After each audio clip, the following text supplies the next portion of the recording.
Right now we're packaging the goods. It will be shipped today. We put the 3 units KDA Pro in a box and we put inside the formed plastic in the box to protect the goods. And we will use the yellow tape to cover over the box.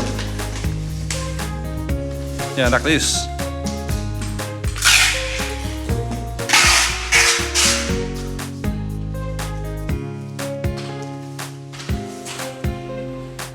Hello guys, it's Mason, your old friend, and it's June 1st today.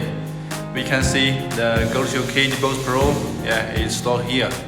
And we also offer the KD Lite, KD6 and KD Max. So if you need any Goldshell KDA miner, can contact us.